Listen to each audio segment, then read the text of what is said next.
Hey folks, hey YouTube, hey Instagram. Hope everybody's having an awesome Tuesday night. Had a good start to your week. Tonight, what we're going to be talking a little bit about is energy systems inside the body. This is, I think, part 5 of our series, and I don't know how many parts it's going to be. We're going to find out. But what we're doing is we've been talking a little bit about some things to consider when putting together your workout, how to kind of maximize your time in the gym and your efficiency and get some good bang for your buck. So if you've missed the other videos, don't worry, they're posted on our YouTube channel. Just head on to YouTube and search the Rep Room London, and you'll find the collection up there. So today we're going to talk a little bit about energy systems. And what I mean when I say energy systems, well, energy systems are the gas tank that you have inside of you that's going to fuel your exercise.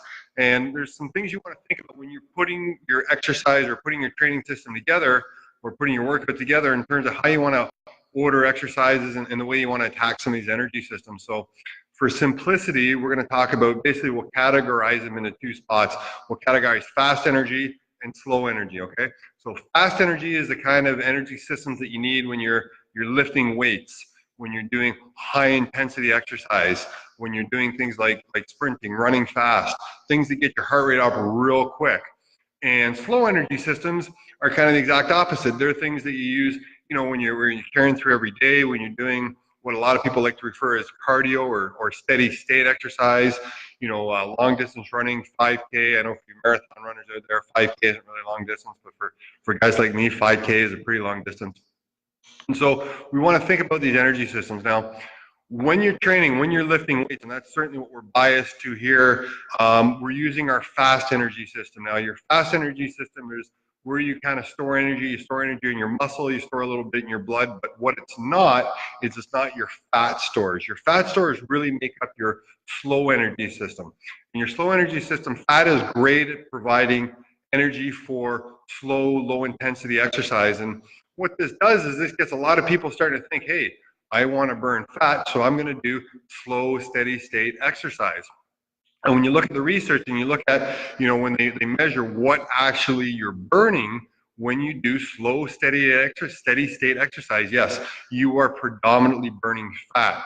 And when you do high intensity weightlifting, sprinting type of exercise, you're burning mostly carbs. In fact, you're burning sugar. And so it might be counterintuitive for most people. They say, hey, I want to burn a lot of fat, so I'm going to do slow, steady state exercise.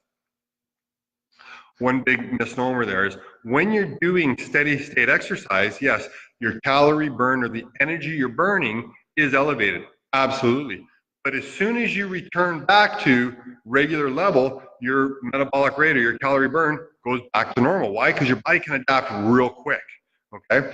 This is one of the reasons why we like high intense exercise, things like weight training, things like intervals, high sprint intensity. So this is what this is using an energy system that lives inside your muscle, that circulates in your blood. It's using sugar. It allows for very, very high bursts of intensity. But as you've experienced, if you've ever done, say, a set of squats, what ends up happening is around, if you got a weight on for like, say, 10 reps, when you get to that 10th rep, all of a sudden you're beginning to get tired and you can't get 11. Where's the limitation there? Well, the contractile tissue in your muscle hasn't changed. What's happened is your body just can't provide energy to support the contraction any longer. Why? Because your body's sucking the energy so fast. And that has a great, great effect. When you train intensely, what happens is you can only really sustain that intensity for like 45, maybe 60 minutes, about as long as a workout is. But what happens is you create something called oxygen debt, or you create a debt. All those energy systems that you've been using, they live inside your muscle. And when you're done exercising, they got to be restored. They got to be rebuilt. And that takes a lot of energy. And this is one of the reasons when you perform high intensity exercise, your metabolism or your metabolic rate stays elevated for hours after you're done the exercise. You contrast that against a slow, steady state exercise. What happens, you walk on a treadmill or run at a moderate pace for, say, an hour, which is a long time. As soon as you get off that treadmill, your body goes back to normal and everything's hunky-dory again. When you do that high intensity energy, you've burned off all those energy stores and your body needs to put them back because you might want to use them again. You might want to go train again. And over time, your body begins to realize this. And so it takes a couple of hours for all that to be put back together. And guess what you're burning during that time? that's when you're burning fat, you know? So you are going, you get a late workout in at night and you go home, go to sleep, finally wind down. Guess what you're doing all night? You're burning a little bit of fat. Get up, go for a high intense workout in the morning before work, before school. Guess what you're burning for most of the day? You're burning fat at an elevated rate. So that's one of the considerations and why we certainly like to program or bias towards high intensity weight training and things that really, you know, get your heart rate up going, get your breathing heavy real quick, but they're certainly not sustainable for a long term. Now, when you're putting your workout together, what you want to do, or at least what we like to try and do, is we like to program or put our high energy demand exercises up first. Okay, this is one of the reasons why if you're going to do cardiovascular work, and cardiovascular work definitely has a place. Slow, steady state, you know, getting the heart rate going, keeping it elevated for some time, definitely has some health benefits. There's no question. But you want to do it after you do your high intensity weight training type of activities. And the reason being is your body wants to grab the easiest energy system first. And when you start doing that warm up or that, you know, 20 minutes of cardio before your workout, what happens is you begin to tap into that fast energy system. Why? Because it's super available. It's super easy to get to. And so when you move into high intense work, you've already dipped into that high intensity energy system store a little bit with your steady state. And you know what? The slow energy system, the fast system, can't fill it up fast enough, quick enough to allow you to sustain the level of work that you really need to make an adaptation. So that's one way to really kind of set up your workout. Now, if you looked at the videos a couple of days back, we talked about different types of training. And one of the exercise types we talked about was something called power. Power, these are explosive movements. These are things like box jumps, kettlebell swings, you know, complex movements that require a whole lot of energy in a very short period of time. Now, typically, if you're training a power exercise and your goal is to actually develop more power or get better at developing power, you want to put it at the front of your workout where you're refreshed, you got good coordination, because you got to remember, power requires a certain coordination. Everything's got to fire at exactly the right time and be coordinated.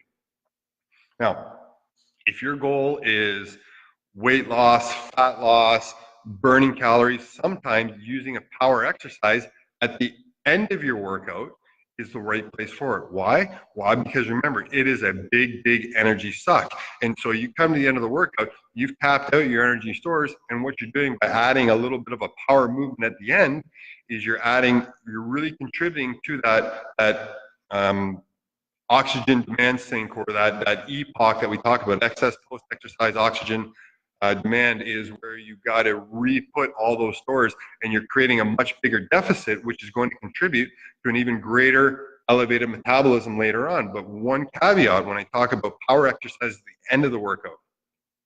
At the beginning of the workout, perfect. You're good coordinated, you got good energy system. By the time you get to the end of the workout, you're fatigued. Okay, now is not the time to be doing super complicated exercises or super complicated power exercises that have a high rate of injury potential.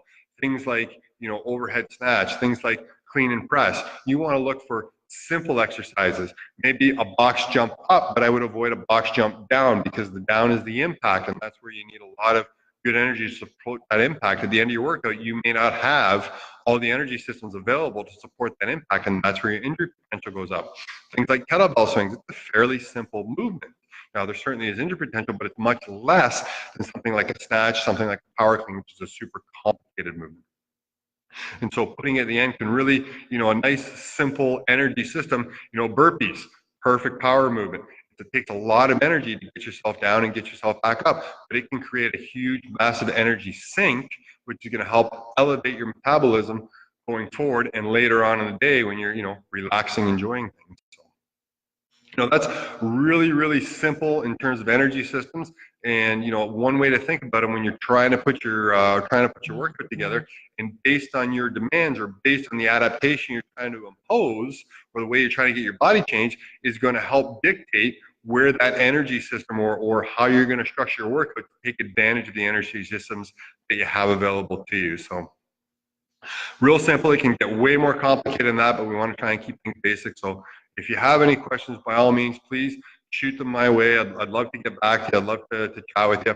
What we're going to do next week is, if you remember back to the very first video we did, we were talking about the 3 phases of a workout, whereas we start begin the workout with an activation period, and I don't like calling it a warm-up. We call it activation. We're trying to turn the body on. So what we're going to talk about next week is we'll get a little bit deeper into activation and some of the things you want to consider when trying to choose, the best way to activate your body or get your body ready for workout. So hope everybody has an awesome week. Look forward to chatting with you all again next week, and take care. Thanks for tuning in. Bye-bye.